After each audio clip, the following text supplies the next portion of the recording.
Thank you very much, Madam Chair, Mr. President, and we welcome the DOTR family. My questions are very simple. As you know, we've been sitting here since 1998, and regardless of administration, the problems besetting the maritime sector, the aviation sector, the land sector are still the same, if not increasing.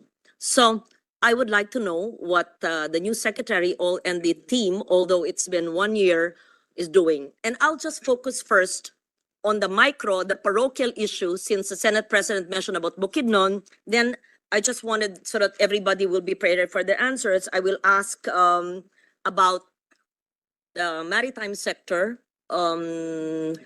PCG, and then next I will ask about the land sector and inclusive mobility. Okay, let me just start with the Antique Airport.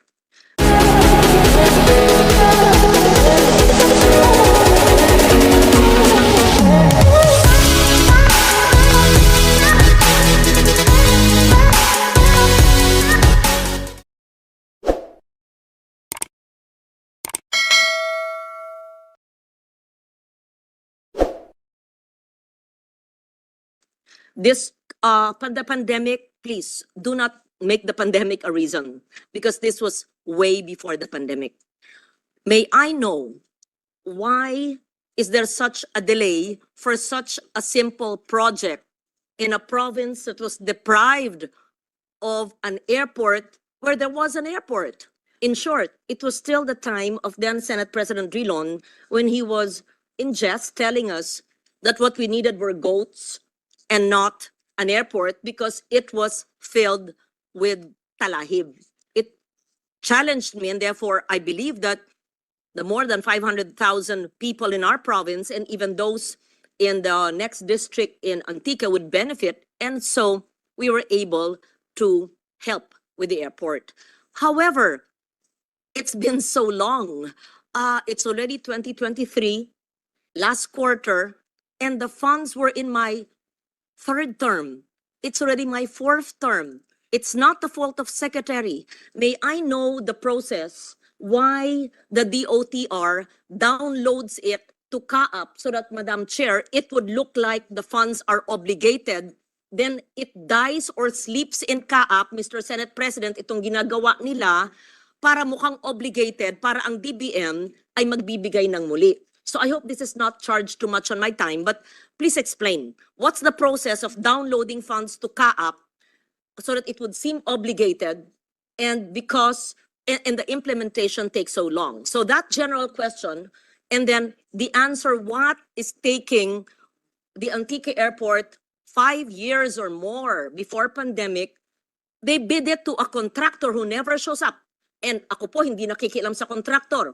Hindi ko kilala, hindi nagpapakita, wala raw pera, hindi ko problema yon. Bakit yun ang pinili? Bakit yun ang nanalo kung walang kapasidad? Do not inflict us with those you know or those who you are used to implementing projects, and we are waiting forever. And this is the same problem in Bukidnon and other areas as well. Meron kayong sigurong pool of contractors, yun ang yun. Kami ang nag-suffer and people are awaiting it. I don't want to be blamed for something I have known nothing about. I do not even know these people who are implementing the projects.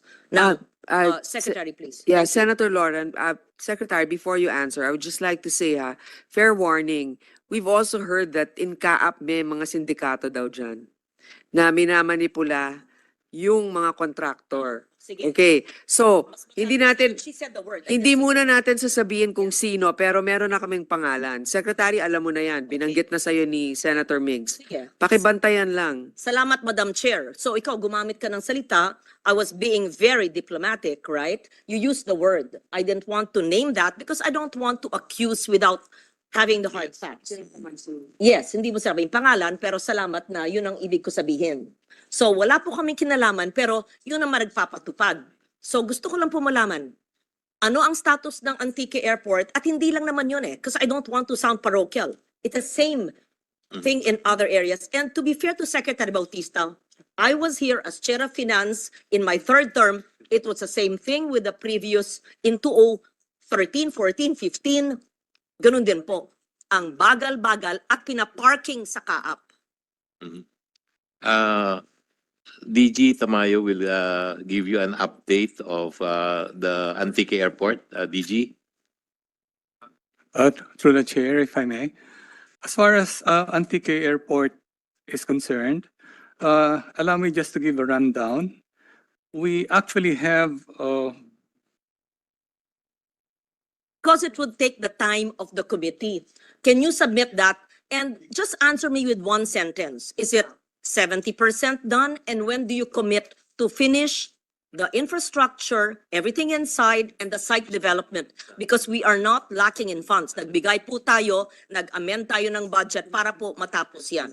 Ang aking pagkarinig, wala na raw pera yung contractor, kailangan daw ng 3-phase para sa Anteco, wala daw siyang 20 million para magpakabit sa Anteco. Paano ba yan? Hindi naman pwedeng senador o congressman ang nagbibigay ng pera para magkaroon po ng kuryente ang airport. So hindi po kami pumipili ng contractor. So pakisumite po, ang gusto ko lang po malaman, ilang porsyento na po? 50, 70, 90? At kailan po nakatakdang mag-inaugurate? Then I proceed to my next question. Thank you. ma'am, if I may, as far as Caap is concerned, we only have one downloaded project that we are supposed to complete, and this is Yung for status po bidding ng pa rin po. Antique Airport, sir, ilang porsyento po? And then yung procedure of downloading it to Caap. Yun lang po. Ma'am, As far as Caap is concerned, we only have one downloaded project that we are supposed to complete, and this is Yung for status po bidding ng pa rin po. Antique Airport, sir, ilang porsyento po? And then yung procedure of downloading it to Caap. Yun lang po. Ma'am, may I answer on the downloading? No, it has been the practice for many years, but recently, ma'am, we made a policy that it will be the OTR who will conduct direct bidding. No, Okay, para maliwanag, so it's been a practice of downloading, pero mali yan eh.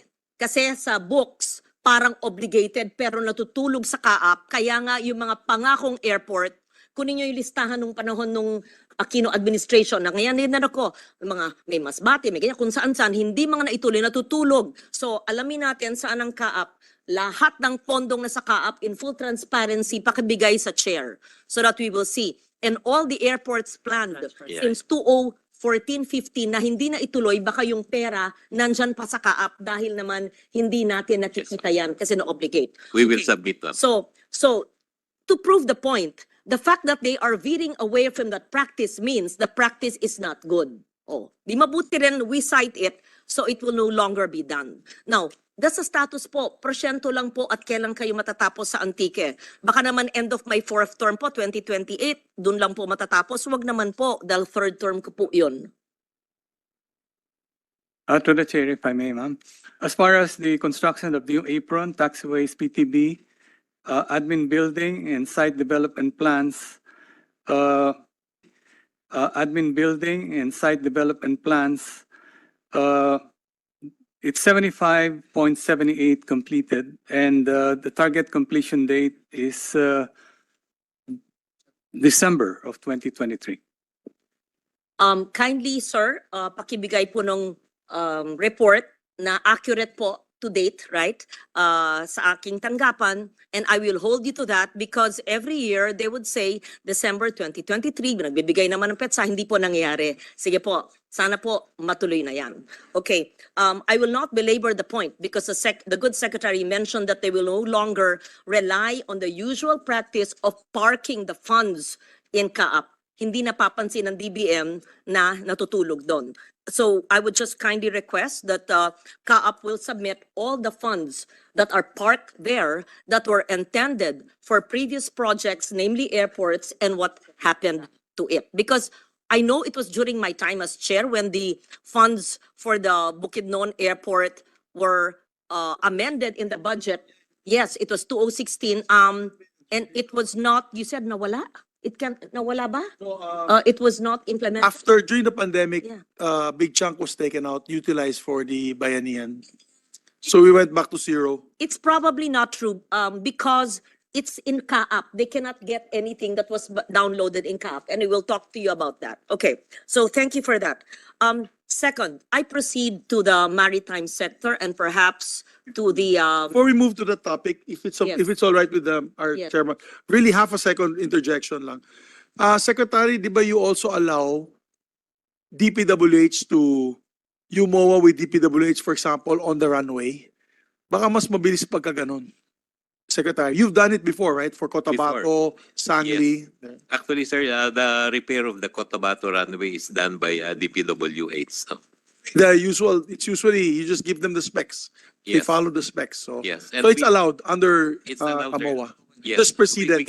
we can have MOA with them. Yeah. No? In Thank fact, you. we have MOA with them on some road projects also. Oh, thank you very much, Secretary, for the